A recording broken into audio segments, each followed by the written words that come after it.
ایک دفعہ کا ذکر ہے کہ ایک گاؤں میں ایک پراسرار جنگل تھا جس کے بارے میں کہا جاتا تھا کہ وہاں رات کو جانا منع ہے۔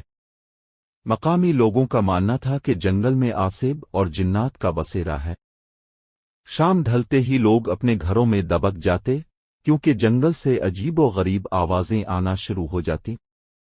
ایک دن ایک نوجوان لڑکا جس کا نام احمد تھا اپنی دلیری کے لیے مشہور تھا۔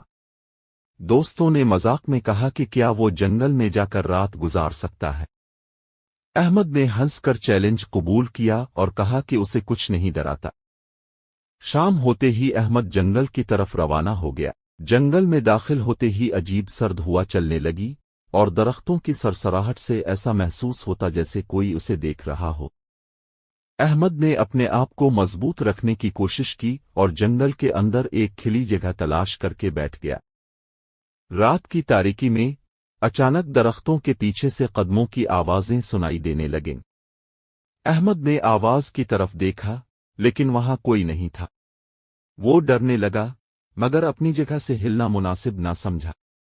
چند لمحے گزرے تھے کہ ایک پرانی سی عورت جھکے ہوئے کاندھوں کے ساتھ اندھیرے سے نمودار ہوئی۔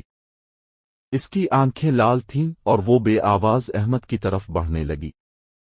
احمد کا دل خوف سے دہلنے لگا لیکن وہ حل نہیں پا رہا تھا۔ اچانک عورت نے ایک بھیانک چیخ ماری اور احمد نے اپنے آپ کو بے ہوش ہوتے محسوس کیا۔ جب احمد کی آنکھ کھلی تو وہ گاؤں کے باہر تھا لیکن اس کے جسم پر عجیب نشان تھے۔